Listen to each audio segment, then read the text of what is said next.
selamat berjumpa kembali sahabat Mido di podcast Teres Kandim Surabaya, episode visa dan izin tinggal. Ya. Terkait tentang arahan pemerintah, kalau misalkan layanan keimigrasian untuk dipermudah, khususnya tentang visa dan izin tinggal. Nah, kira-kira apa upayanya atau responnya dari imigrasi sendiri? Dari instruksi Presiden itu kan masalah kemudahan dalam investasi bagi investor asing ya. Ya. Atas hal tersebut, imigrasi mengeluarkan surat edaran yang isinya mengenai kebijakan keimigrasian, menyederhanakan birokrasi dan kemudahan dalam investasi bagi penanam modal di Indonesia. Di antaranya yaitu ada perubahan dalam proses permohonan izin tinggal yang sebelumnya melalui kantor wilayah, sekarang langsung menuju ke Direktorat Jenderal Imigrasi. Kira-kira seperti itu. Ada penyederhanaan dalam proses pengajuannya. Oke, jadi selain daripada penyederhanaan terhadap proses pengajuannya, artinya yang sebelumnya makan waktu gitu ya kira-kira, sekarang dipersingkat seperti itu ya. Kayak potong alur gitu loh Mas. Jadi yang awalnya kan kita bagi alih status atau perpanjangan yang membutuhkan persetujuan kantor wilayah dulu, itu kita tetap sepengetahuan kantor wilayah tapi langsung kita arahkan ke direktorat. Nah, jadi nanti ada seperti tembusannya ke kantor wilayah. Jadi tidak menutup, maksudnya tidak memotong birokrasi, namun tembusan. Jadi langsung kita jalan dua tujuan. Oke, baik. Jadi lebih cepat nanti prosesnya. Sampai berapa hari untuk yang terbaru ini? Menjadi berapa hari?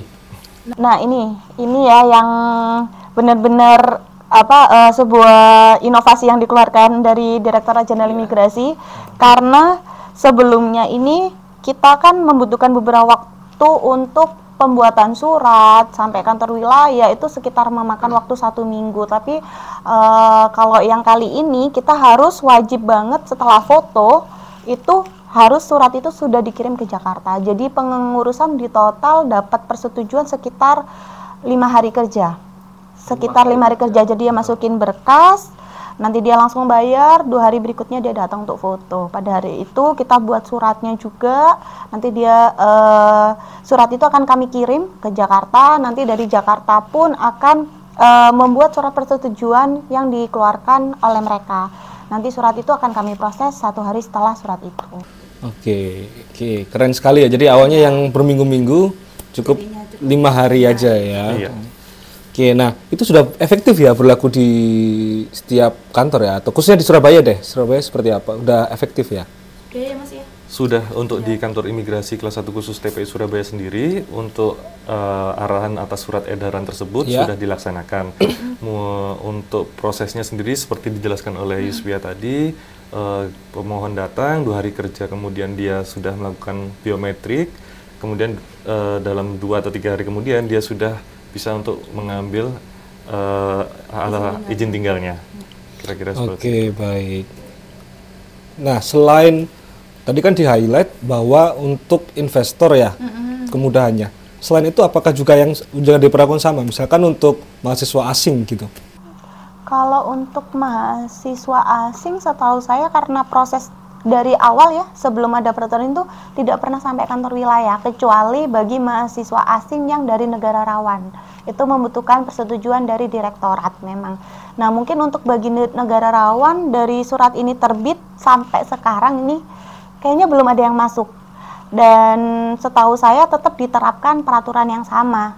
Semua permohonan yang membutuhkan persetujuan direktorat diterapkan prosedur yang sama, 2 hari, 1 hari ambil. Jadi kalau boleh saya simpulkan ya Mas, kemudahan yang sudah diberikan antara lain adalah kemudahan dari segi waktu. Betul. Menjadi tidak terlalu panjang, juga orang tidak sering-sering ke kantor imigrasi. Selain itu ada lagi kemudahannya? Ada tambahan lagi mungkin ya. Baik. Untuk di surat edaran tersebut, atas munculnya instruksi Presiden tadi, untuk pengecekan lapangan dalam permohonan di alih status itu ditiadakan. Jadi untuk pengecekan lapangan dilakukan setelah permohonan selesai. Jadi kayak yang sebelumnya itu kan habis kita belum bisa foto kalau dia belum dicek lapangan. Dan pengecekan lapangan itu menunggu kesediaan waktu dari bidang lain. Karena ada bidang intelijen dan penindakan keimigrasian, ini yang berwenang untuk melakukan pengecekan lapangan.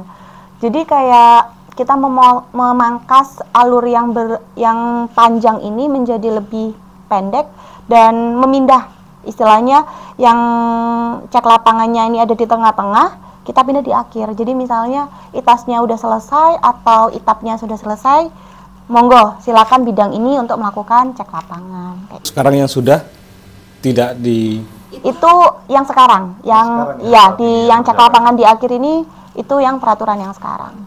Nah, udah selesai nih soal yang izin visa dan izin tinggal. Nah, saya baca lagi ada peraturan terbaru juga tentang visa on arrival dan bebas visa kunjungan. Kira-kira secara singkat aja gimana sih itu, Mas? Apa sih VOA itu dan bagaimana pelaksananya? Untuk visa on arrival atau visa kunjungan saat kedatangan itu didapatkan pada saat dia datang di tempat pemeriksaan imigrasi. Jadi VOA itu bisa didapatkan di TPI dengan membeli visa on arrival di counter yang tersedia. Untuk kemudian untuk bebas visa kunjungan (BVK) itu juga diberikan untuk negara-negara tertentu yang sudah ditetapkan oleh ditentukan oleh peraturan yang telah ditetapkan, kira-kira seperti itu. Baik. Apalagi juga kita tahun ini kan, akhir tahun ini juga menjadi tuan rumah ya untuk G20. Salah satu arahannya adalah bertujuan untuk memudahkan arus orang asing masuk ke Indonesia dalam rangka G20 itu ya. Betul sekali. Nah. Oke, kira-kira kalau boleh saya simpulkan dari awal nih, pertama, visa dan izin tinggal orang asing harus memiliki visa dan izin tinggal yang berlaku sesuai dengan kegiatannya. Kedua, imigrasi Indonesia sudah memberikan kemudahan dari segi waktu pelayanan dan juga intensitas orang untuk datang ke kantor menjadi semakin singkat. Dan kemudian tidak ada pengecekan lapangan juga untuk alih status itu ya. Dan kemudian visa on arrival dan bebas visa kunjungan yang sudah dibuka lagi. Ya kira-kira gitu ya. Mau nambahin ya, Mas? Silakan. Jadi kalau biar nanti untuk orang asing ya yang mungkin lihat ini nanti biar tahu, visa on arrival itu tidak semua orang bisa untuk semua orang, tapi tidak semua kegiatan bisa menggunakan visa on arrival. Kayak misalnya pendidikan sekolah atau pakai untuk kerja itu nggak bisa pakai visa on arrival. Dia harus punya visa sendiri sesuai dengan kegiatannya. Karena visa on arrival ini tujuannya hanya untuk wisata dan juga untuk berbisnis. Bisnis itu bisnis pun tidak dalam pekerjaan ya, dalam mungkin ke pembicaraan bisnis, kayak meeting gitu. Nah itu boleh. BVK sendiri pun sama. Jadi BVK sama VOA ini dibedakan. BVK itu bebas visa kunjungan, itu tuh hanya untuk wisata. Terus baru-baru ini juga diperbarui bisa untuk bisnis. Jadi jangan sampai salah menggunakan visa ketika masuk ke Indonesia karena fatal. Itu sudah merupakan penyalahgunaan izin tinggal. Nah, nantinya yang membedakan dua visa ini itu adalah jumlah negara yang bisa menggunakan. BVK ini untuk ASEAN aja ya, Mas ya? Betul. Untuk negara-negara ASEAN. 9 negara untuk bebas visa kunjungan dan 86 negara untuk visa on arrival. 86 negara untuk visa on arrival. 99 negara untuk bebas visa kunjungan. Oke, jadi perlu dicatat nih untuk